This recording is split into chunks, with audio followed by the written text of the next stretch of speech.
right. Hello, everybody. We at the USAEL are excited to kick off today's edition of Careers in Esports. And this is episode 13 in our recurring series that aims to provide students, educators, and esports enthusiasts with a unique opportunity to explore a multitude of jobs and career pathways in esports. That's right. And you all should know the deal by now. Every month, we talk to a different expert from the world of esports and gaming. This roster includes professional players, coaches, game developers, tournament organizers, and others to give our listeners firsthand insights and expert advice on pursuing a career in the gaming industry. Our guest list is full of industry veterans stemming from companies that have established a significant presence in the space, with Blizzard Entertainment, Riot Games, Rallycry, and the NFL, just to name a few. But as usual, let's begin with some introductions. I'm Rich Conti. And I'm Peter Poligolov. And we are your recurring hosts for the Careers in Esports podcast.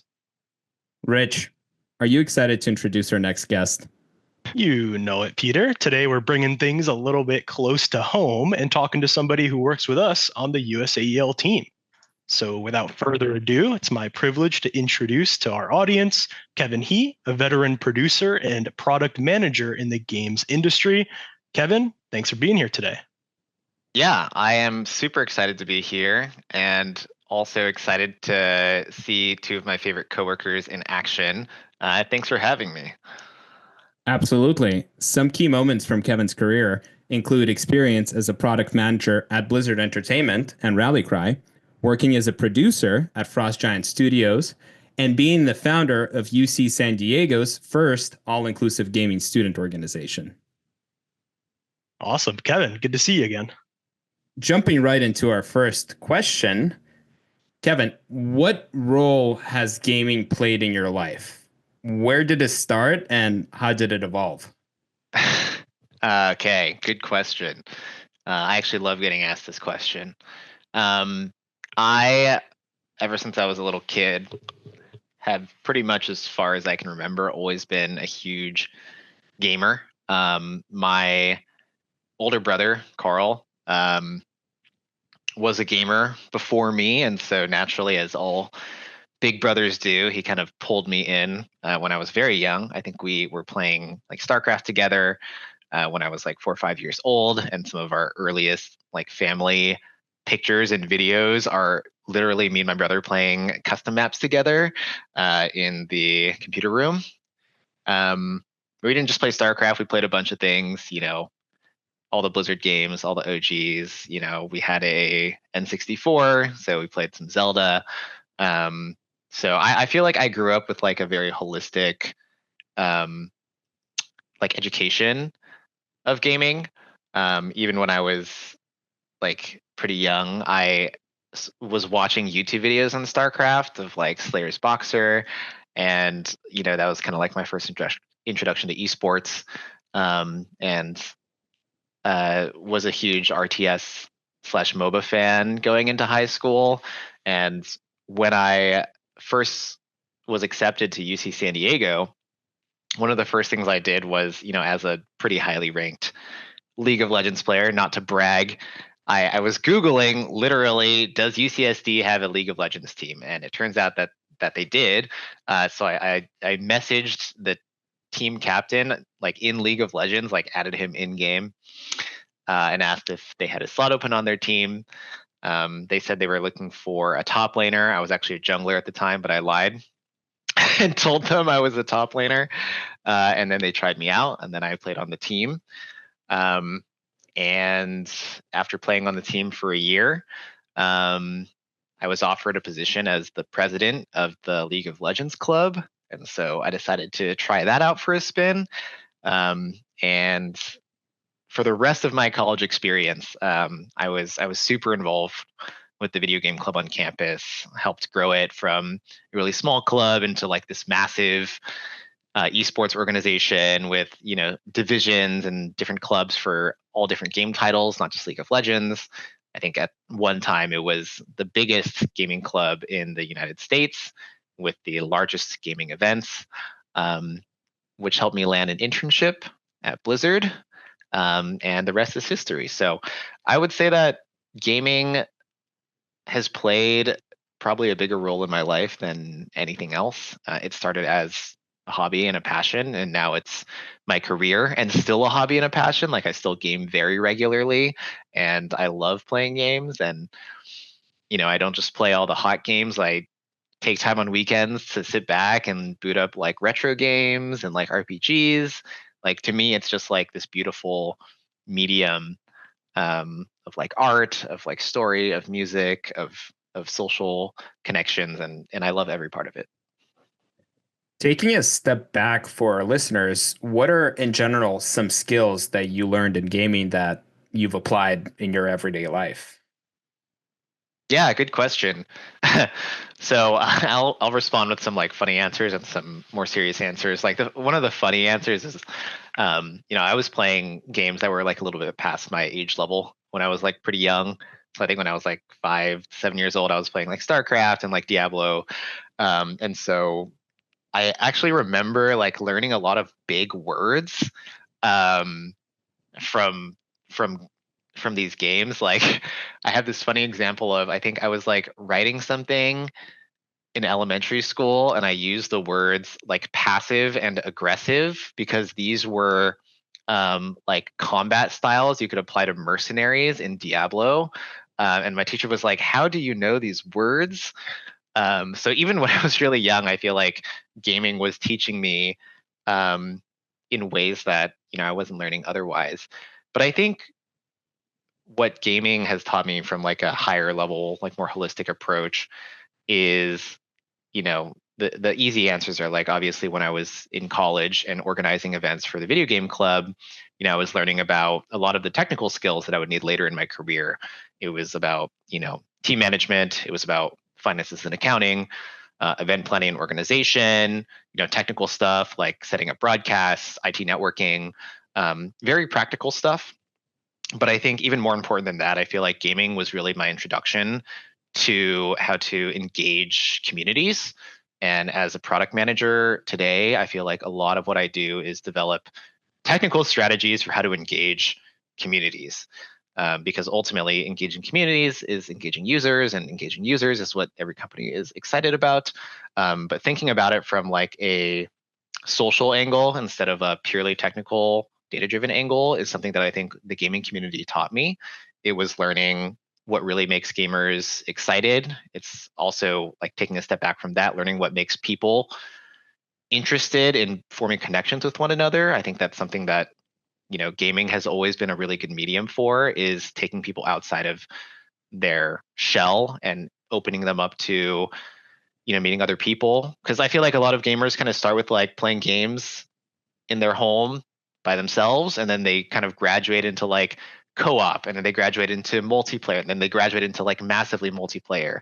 And with every one of these steps, you're introducing yourself to bigger and bigger cohorts and communities of people and learning why that natural transition takes place. Like it's so relevant in a world of business and economics that tends to deal with like these large cohorts of people. So sorry, was that a long-winded answer? I'm very passionate about like communities at scale. No, absolutely. Thank you for talking about some of the transferable social benefits that come from video games. I'll pass it over to Richie for our next question. Yeah. So, Kevin, I was actually wondering, you mentioned about the sort of getting involved in the management side of esports at your school.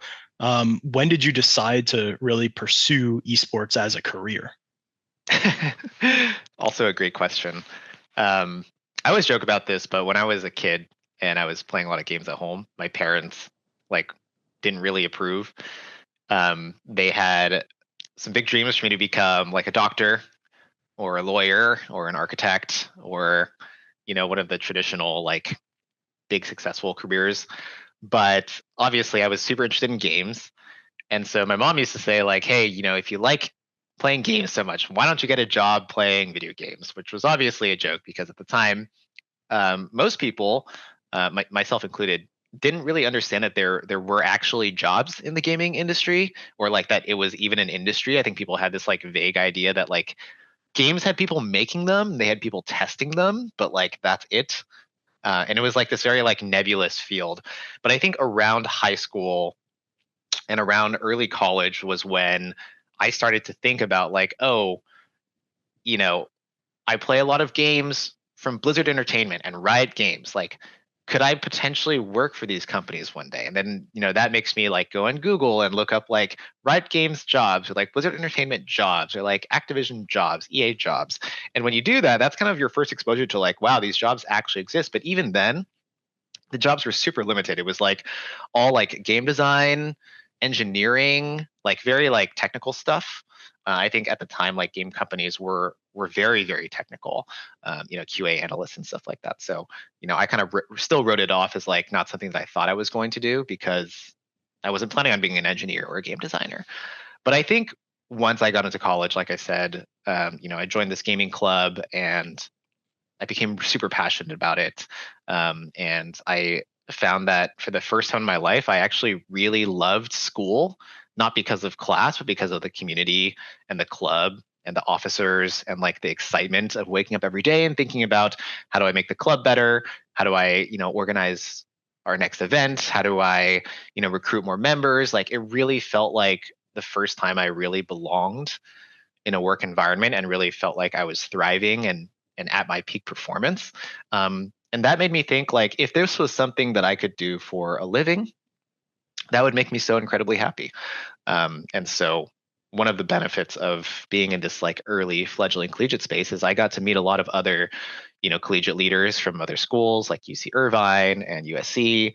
And through that, I also met connections in the gaming industry. We got to go on like trips to Riot and trips to Blizzard, and I got to meet some early people in the industry. And that was when people first started telling me, there are jobs like this. There are people whose full-time job is organizing events. It's thinking about specific audience groups like collegiate, and of course, I met the people who would eventually offer me my first internship at Blizzard, the co-founders of Tespa, and they were like, yeah, this is something we want to hire you for. This is something that we feel like is a real skill. So that was kind of how it happened, not like intentionally, but kind of organically and very accidentally. But I'm really happy it did. And to follow up on that, any advice on getting your foot in the door? Yeah, I get asked this a lot. Obviously, the environment is so different now than it was, many years ago. I think at the time that I was first taking my steps into the industry, it was very much like, did you know people, or like, did you not know people? And like I said, like the gaming industry was still pretty small. Like the companies were a lot smaller. There were a couple like big AAA devs like Blizzard and Riot, but that was basically it. There weren't nearly as many indie game studios or like smaller studios, and the jobs were not nearly as diverse. So I'm not going to give any advice that I would have given myself back then, but the advice that I feel like is practical to students these days. It's really important early on always to identify what jobs actually exist. Because once you know what jobs actually exist, you can actually start to break them down into skills and paths.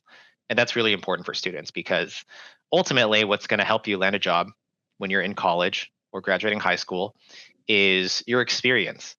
And when you're in high school and college, your experience is super limited because outside of school, like what else do you have to offer? So usually it's internships, side projects, and passion projects. And you don't get a ton of time to work on these if you're a full-time student. So you have to be really selective about which ones you go for, right? If you want to apply for like an art internship, you have to be focusing all your free time into building an art portfolio to apply for that internship. You can't also apply for, a game design internship that requires you to have a bunch of game design work experience and project experience. Like there's simply not enough time and to be competitive, of course. So identifying what kind of jobs you're interested in early on is really useful. I think it's always great to go on, job websites, look at internships, look at the job requirements, look at the kind of skills that they're looking for, look at the types of submission materials. Some jobs require a portfolio, some don't. Some jobs prefer like certain types of exposure to certain things in the gaming industry, some don't. And definitely, last and definitely not least, trying to talk to other interns or students who were interns or industry professionals who work full-time in the industry, and just asking them directly, what skills do you think are important when I'm being considered for an internship or a job. I think that's always really useful, because even if the advice they give you doesn't immediately help, having that connection, someone you can reach out to whenever you have questions about working in the gaming industry, that's always going to be useful. So yeah, to kind of summarize, think about what you want to do. You don't have to pick one thing, you can pick a couple things, but try to narrow it down. It's ideal if you can narrow it down into a group of jobs where similar types of project experience are relevant to all of them. And then break those jobs that you're interested in into specific skill sets, like learning how to use Google Sheets, or learning how to use Figma, or building an art portfolio, or learning Unreal Engine or 3D modeling, or how to set up broadcasts. Break it down into technical skills. Then try to come up with your own projects or projects with your friends that demonstrate that you've tested those skills in a live environment and that you've learned them, whether it's like hosting events for your club or for your local community, or just as an online project to make your own website, that kind of thing. Anything that you have on your resume that isn't just I went to school is going to put you miles ahead of everyone else. So definitely get that head start. That makes a lot of sense. And Kevin, you mentioned before a little bit your discovery of the production role. Once you sort of discovered the role and you decided on that role for yourself, what were the steps, or if there were any, that you had to take afterwards? Maybe you were in college already to begin pursuing production. Was there anything special that you did to focus down that path line? Yeah. Part of me wants to lie and come up with like a story about how I very intentionally ended up as a PM or a producer / product manager, but it really wasn't. My first internship at Blizzard, I was a graphic designer.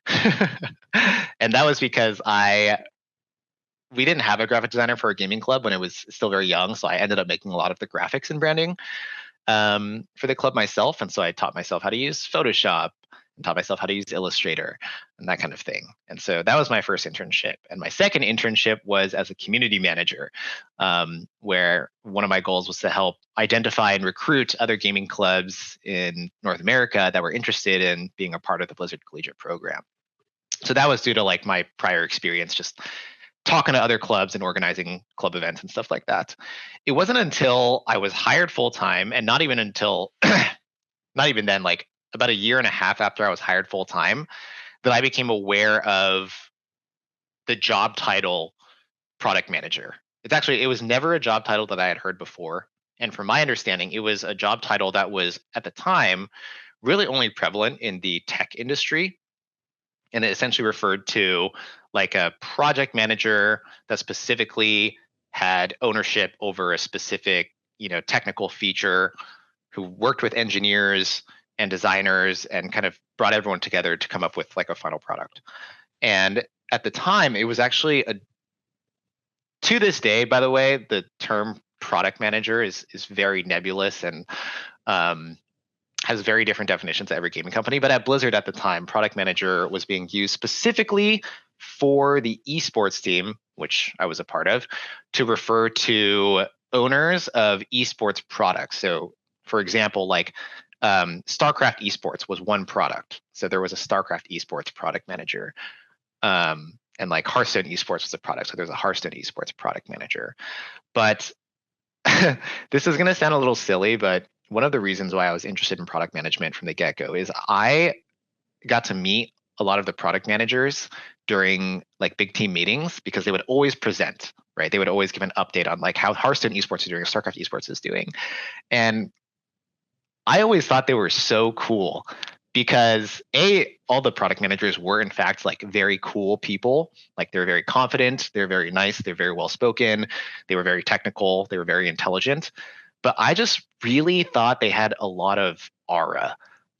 Like, I know that sounds silly, but like they just had this aura when they walked around, this like self-confidence, like they were nice to everyone respected them. And I thought to myself that like one day I wanted to be someone who had that like feeling when they walked around, someone who everyone looked to for support and for for help and for recognition. And so I started like asking questions like, what does it take to be a product manager? Like, what does it mean to be a product manager? And through that, I started, asking for projects and tasks that were closer to what product managers did. So like learning how to be a project manager first, trying to take more ownership over specific smaller projects I was working on, and eventually, actually applying for the job of associate product manager at Blizzard, which I got, which was a really big step for me. And I remember being like very, very excited when it happened because I felt like I had finally made an intentional move into a career that I wanted. Because all the past like jobs that I had, like graphic designer, community manager, publishing manager, these are all things that I kind of took on to fill a need. But this was the first time that I like really wanted to be something. So naturally, like I said, my role as a product manager has really changed with every company that I've worked at. At Blizzard, it was very specific towards collegiate esports. At other companies, it's been very broad. Sometimes it's very technical. Sometimes it means like really just working with engineers. Sometimes it means working more with designers. Sometimes it means just doing everything yourself. It depends on the size of the company. But one thing I've always really liked is that it's a product manager's job to figure out a solution one way or another, whether you have to do it or whether you have someone else to do it for you. It doesn't matter as long as it gets done. And I've always really liked that feeling of self-agency where it doesn't matter what your solution is as long as the end result is good. And I like the creative freedom that comes with the job. Thank you for that response.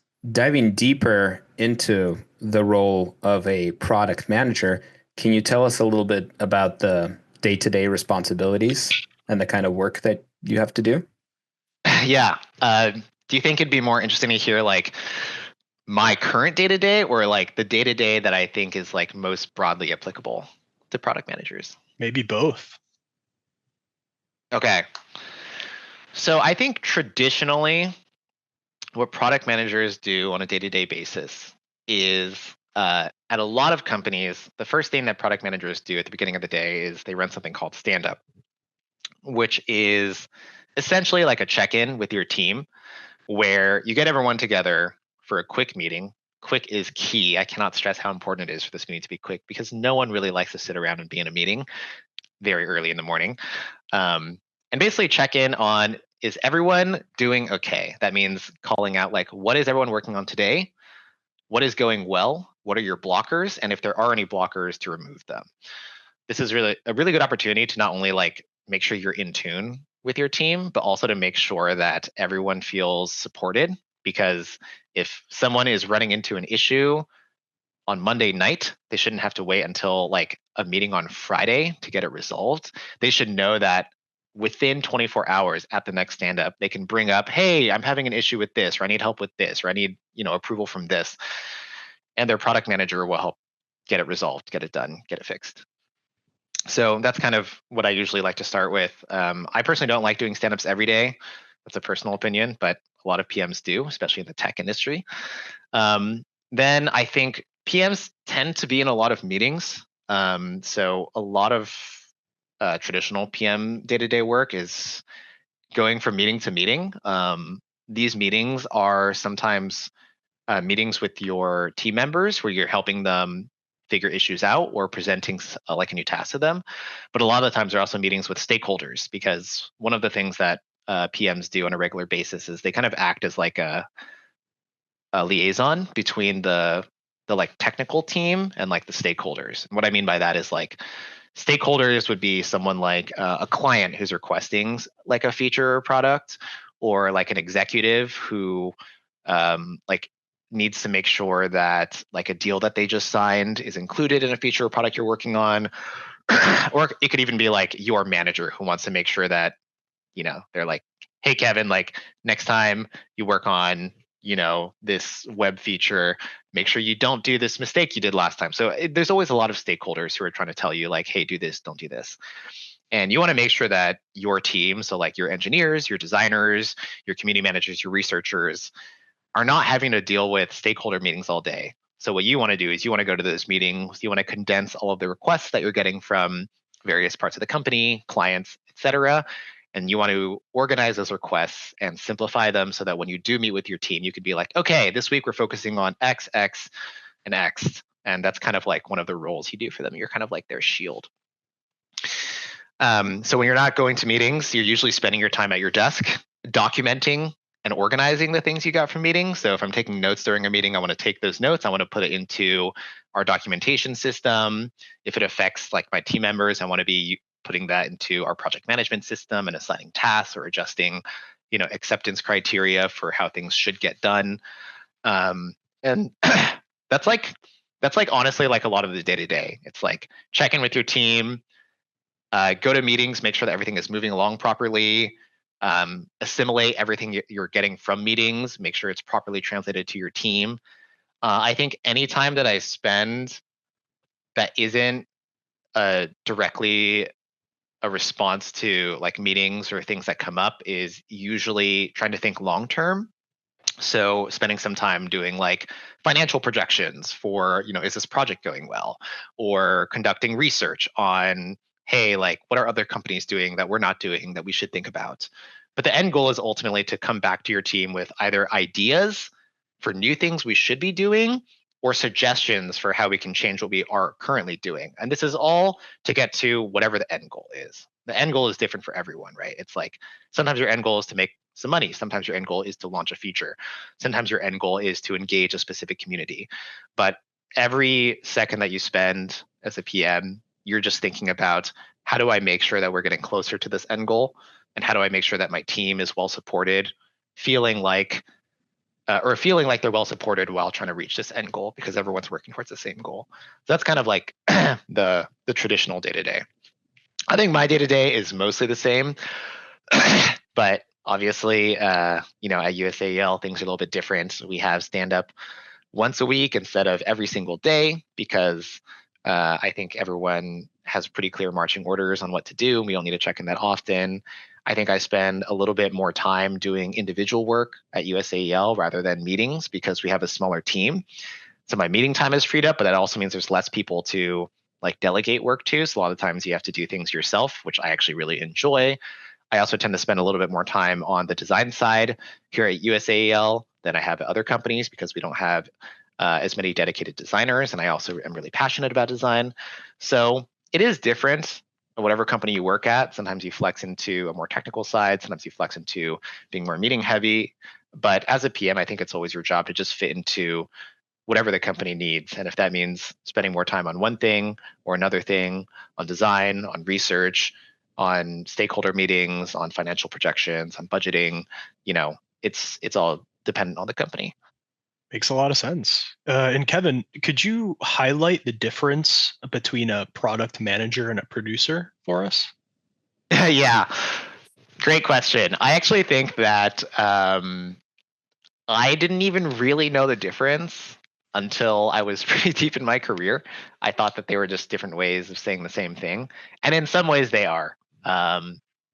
So there's actually 4 jobs in like this production group that tend to get like mixed together. There's project managers, there's product managers, there's program managers, and there's producers. I don't want to assign like specific definitions to each of them because, like I said, at every company, they tend to kind of mix and match these titles with various responsibilities. But the general idea behind all of these roles is that you're generally in charge of like facilitating getting something done with like a whole team. But I will try to call out some common differences. So, for example, project managers tend to be more focused on organization, structuring, and delegation, and tend to not be as involved in actual like team structure and team strategy. Program managers and product managers tend to be a little bit more technical from like a tech industry perspective because I think these roles kind of originated in like the traditional tech industry where these roles are working directly with engineers, like software engineers and like UX designers and web designers to get things done and are usually more of like a technical liaison between like, it wouldn't be very effective if a CEO went to an engineer and said, hey, we want this, because usually like people who work in the management side are not really good at breaking things down into actual technical requirements. So they would tell like if a CEO is talking to like an engineer, they might be like, we want our website to like have a search feature, but that's not actually helpful to the engineer, right? What they actually need to do is say like, oh, okay, we want to use like a specific type of search feature that does these very specific things with these very specific use cases. So normally a product or a program manager is good at taking like that general idea and breaking it down into the actual technical things that an engineer would need. So that's like more of a tech industry thing. But I think in the gaming industry, because a lot of gaming companies have now adopted a lot of like tech industry models. So for example, gaming industry or game companies now have websites. Those websites often have like complex features like you know, if you go to like the Riot Games website, there's like an interactive map of Runeterra, right? Like that goes beyond what gaming companies used to do, and that goes more into the world of tech. So now gaming companies do have product managers and program managers that do try to focus on more like traditional tech related things. And lastly, we get to producers, which was your original question. So producers are the gaming industry's like original quote unquote product managers. But producers, game producers, which is usually their full title, usually refer to people who work with actual game development. So a product manager at Riot Games or any gaming company might work on the actual game, but they might also work on, for example, like the game's website, or they might work on like some internal tool for the game. Game producers usually refer to people who actually work on the game engine and game features, right? They're talking about like making like in-game environments, making in-game skins, making in-game mechanics, designing the in-game store, like figuring out whether the water sparkles in a very specific way when you're playing a very specific game. These are game producers. And instead of, in the tech industry, product managers work with like software engineers. In the gaming industry, game producers work with game designers and like 3D engineers and like VFX animators and stuff like that. All the things that you would need to create a game instead of a website. So it's different in the sense that it usually is a game specific term, but in terms of the type of work that they do, it's very similar, right? It's you have an end goal. For product managers, it's like making a website or making a feature. For game producers, it's shipping a game. And you have a team. For product managers in tech, it's like engineers and designers and stuff. For the gaming industry, it's also like engineers and designers, but more focused on like, Unreal Engine or like whatever game engine you're using. And you help the team get it done, right? You lay out tasks, you listen to what players want, you collect feedback, you do research. Your ultimate goal is to just try to lay out the plan from A to Z, from thinking of launching a game to actually shipping the game in front of your team in as clear of a way as possible that has the highest chance of success, to make sure that once everyone has done all of the work that's needed to make, design, and release a game, that it's a success, because you want your team to be successful. You don't want everyone to put in work for like 2-3 years and have the game not be successful. So that's kind of the difference. Absolutely. Thank you for that in-depth comparison. And with our next question, we'll take a step back and kind of look at the industry from a bird's eye view. For our listeners that never had the experience of working in the industry, what's it like working in gaming and esports? Is it all the glamour that we imagine it to be? And how have you seen the industry evolve? I will only speak to my personal experience here. I think it's different for everyone. I think it's important to caveat that I have been very lucky. I've really only worked at very, very cool companies with really awesome teams, with really awesome people like yourself and Richie. And I have just kind of had a blast the whole time. In that sense, I really feel like the gaming industry was what I always wanted it to be. It was an industry full of like-minded people who had very similar interests, who were passionate and motivated to do cool and creative things. And I really just vibed with pretty much everyone that I met. I think it's also important to caveat that it's not always the case in the gaming industry. Like every other industry, the gaming industry has challenges and issues. Um, some of these issues are highlighted in like popular media sometimes, and sometimes they're just like things that you encounter that you would encounter in any office, right? Sometimes you have bad management. Sometimes you have teammates that aren't so nice. Sometimes you work at a gaming company where the culture is great and people are playing games with each other and engaging with each other and it feels like a strong community. Sometimes you're working at a gaming company where things are high stress and you're in crunch time and no one has time to make friends and you're working a lot of hours. It's really hard to say. I personally think that despite all of the challenges inherent in any industry, the gaming industry has always felt the most welcoming to me because I am a gamer and I identify as a gamer. And if there's one common thread in the gaming industry, it's that almost everyone identifies as a gamer. So at the very least, I always feel like I belong, even if the work is hard, even if the hours are tough. I have always felt like I belong. But like I said, it's different at every company. I will say it's also important to recognize that there is definitely like a difference between working in the quote unquote gaming industry and in esports. I think that they are kind of they're definitely interrelated. Like I usually consider esports to be kind of like a sub industry of the gaming industry, but they kind of entail different things. Usually when you say you work in the gaming industry, it usually means you're working at like a game developer or like a game adjacent platform. So I kind of consider like Twitch kind of part of the gaming industry because it's like it kind of started off as like a lot of game related streaming. I think nowadays streaming is kind of its own industry. So I would no longer, but back then it was. And I would also consider like a company like Challenge or Battlefy, like companies that create tournament platforms, much like us, um, to be a part of the gaming industry. But you could argue that that's also kind of like tech adjacent. But when people refer to the esports industry, it usually is like very specific. It usually refers to you're working for either like an esports like franchise team. So for example, like your Cloud9s, your Team Liquids, your T1s, and obviously that's a direct player in esports, but it could also mean working for like a broadcast company, right? Like Esports Engine or like Rally Cry. It could also mean working for like the esports team at a game publisher. So for example, Riot Games is fortunate enough to have a full-time like esports team.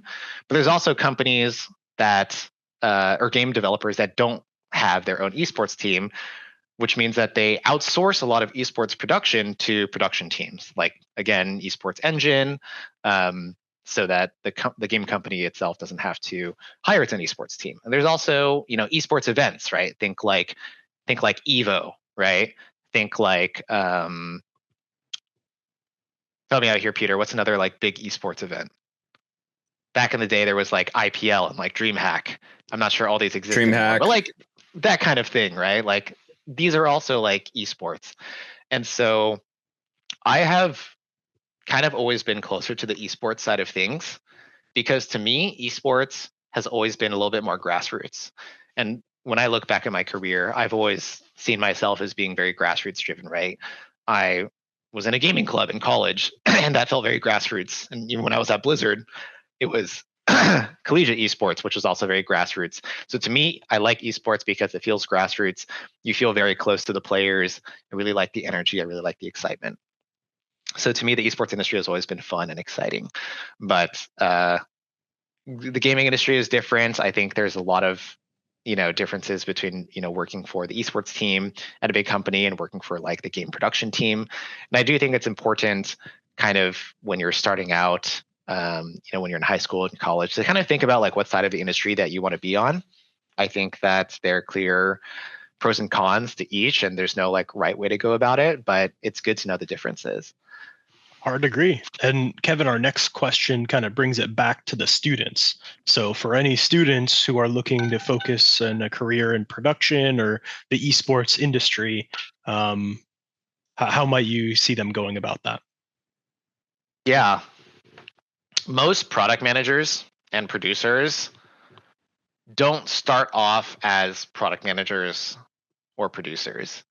There's no like, I mean, like when you think about like college or high school, there's no like real like classes or even like majors or degrees that say like production, right? Or like product management. Sometimes there are, it's like more like business related things, but it's not really like a clear path. It's not the same as like doing like digital design or like illustration or like engineering, right? Software engineering.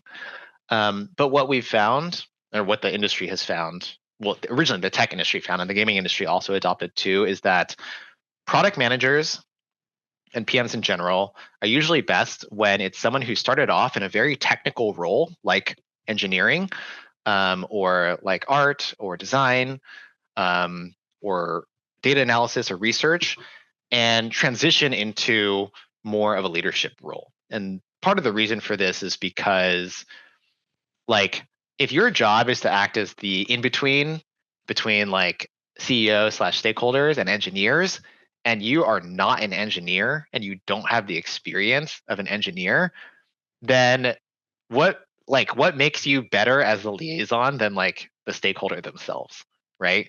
So in order to be an effective product manager, you kind of have to know at least a little bit about every technical job that you work with. So for me, right, I have to know a little bit about engineering, I have to know a little bit about design, I have to know a little bit about research, a little bit about marketing, a little bit about business development, all of these types of things. Some of these things I actually like used to do. So for me, I know a lot more than a little bit, but like that's the baseline, right?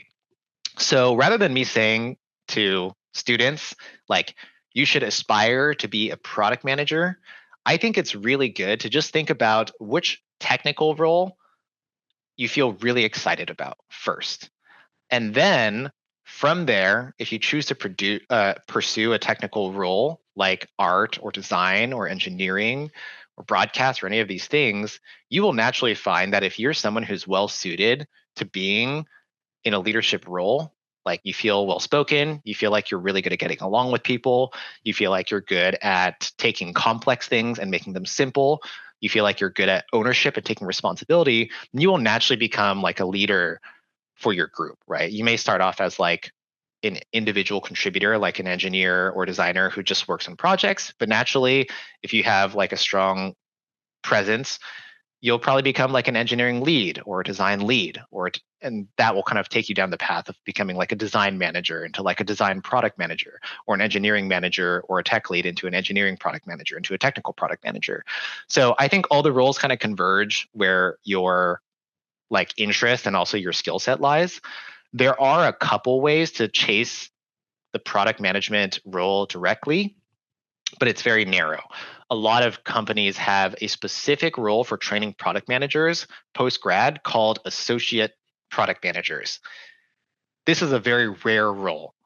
Most companies only hire a few, they're very competitive, and it's pretty much the only way to become a product manager without having a technical track transitioning into a product manager.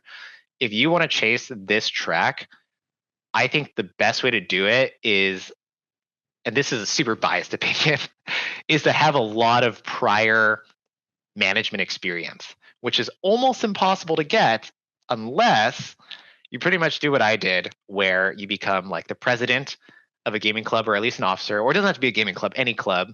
It could also be like a nonprofit you work for, or it could be like a side job you work for. You could also start your own business, but something that shows that you have like immense like drive and initiative to self-organize groups of people and get them to accomplish a goal together.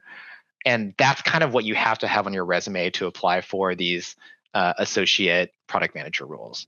Unless you want to take the technical route and just be like, I somehow have done like 1,000 hours of like data analysis or engineering or something like that in college, and I want to transition into PM right away. Like that's really rare. I think most of the time, like you have to come up with your own like mini startup experience before you even apply to this job. But yeah, that was kind of a long-winded answer. What I really mean to say is, don't focus too much on like being a product manager. Focus on identifying what specific skills you think are cool and exciting in the gaming space. Whether it's, like I said, like broadcast, design, game production, business development, research, etc. And like enamor yourself with those skills, right? Learn them all. Learn one of them at a time, but like try to learn them all. Get an understanding of what all these different roles do. And I think as you do that, you will naturally become like better suited for becoming a product manager because you'll know how to talk to all these different groups of people. You'll know how to express interest with all these different groups of people. You'll probably end up doing a lot of different jobs. And I think it's those types of people with super wide backgrounds that end up becoming the best product managers. Don't quote me on that because again, super biased opinion. That's kind of like my path. But I have always really, really respected product managers who know how to do a little bit of every single job. That's just me. Yeah, absolutely. No, thank you for that insight, for those insights. And we just, as we get closer to our time together, we do have two more questions. I'll ask the first one, and Richie, you can follow up with the second. So, kind of reflecting on everything that we talked about, Kevin, why do you think schools today should support their students' love for gaming? Oh, it's a good one. I'll try to keep my answer short for this one because I think the answer is super obvious. To me, the most important part of education is making it fun to learn. I think that I spent a lot of time when I was younger in school not feeling like learning was fun. And so, because of that, I did a poor job of actually absorbing information.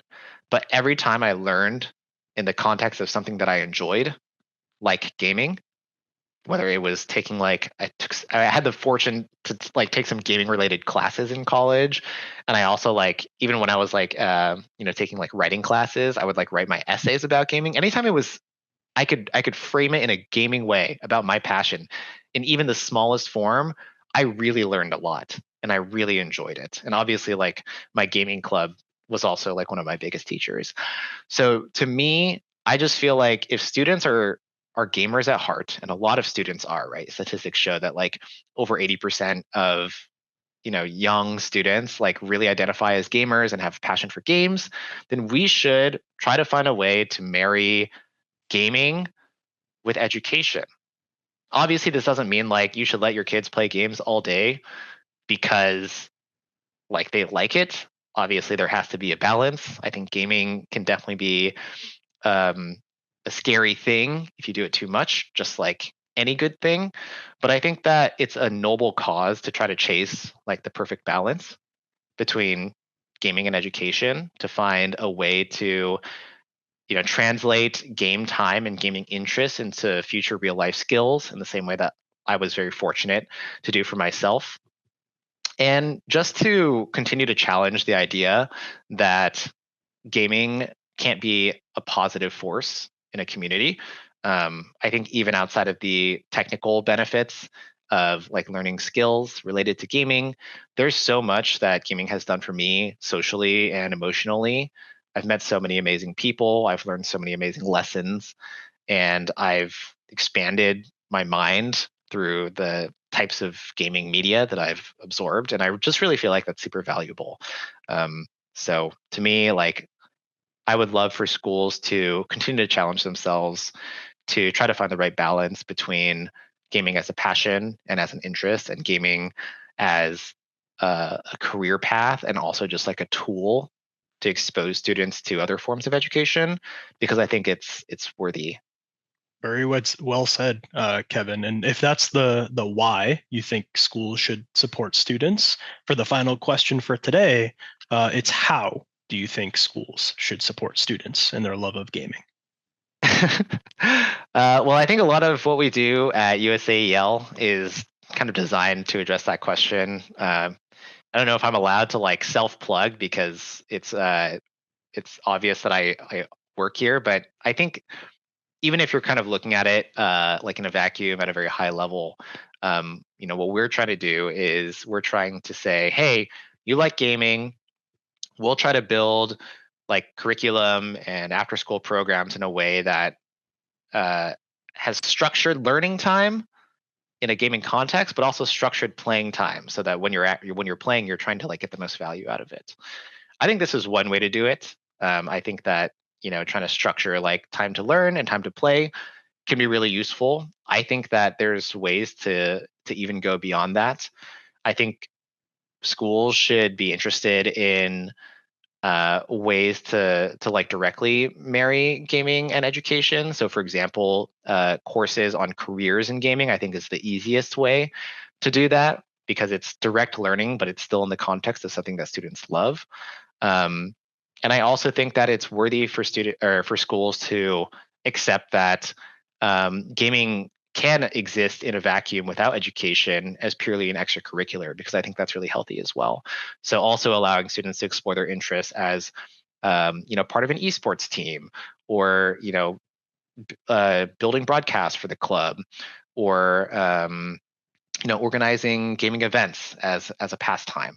So there's so many ways for students to engage with gaming, because gaming itself is very broad, right? Every career that exists outside of the gaming industry also exists in the gaming industry. There's gaming doctors, and there's gaming scientists, there's gaming lawyers, and there's gaming architects. Every job that exists outside of gaming exists in gaming. So I think the challenge is not it's not a challenge to say that it's easy to draw a connection. The challenge is just figuring out which connections you want to draw. And if a school has a class about history, then you can do history in the context of gaming, no problem, because they're gaming historians. And if you want to do a class on mathematics, then you can do that with gaming, no problem as well, because there are gaming mathematicians. So the hardest part is just figuring out how you want to do it, which is hopefully something that we are working towards here at USAEL, and something that we can share more of as we make progress. Absolutely. And for another little plug, I think this podcast is actually testament to the amount of careers that exist in esports, simply because of all the different guests that we've spoken to that have such varied and diverse careers in esports. With that being said, we are out of time. We want to thank all our listeners. Kevin, we are grateful for the privilege of having you on as our guest. Thank you for sharing your experience with our audience. Yeah, thank you for having me. This was so much fun. To everyone who's listening in, sorry if I talk too fast. It's a PM thing, I swear. And really, I wish you the best of luck on your career adventures. I think the gaming industry is a wonderful place. I hope you all find your way to it if it's something that you want to do, and I hope you all enjoy the journey. Awesome. Thank you, Kevin. Thank you, listeners. Go ahead and check out our past episodes if you want to meet a gaming doctor or a gaming lawyer. But for now, stay safe and happy gaming.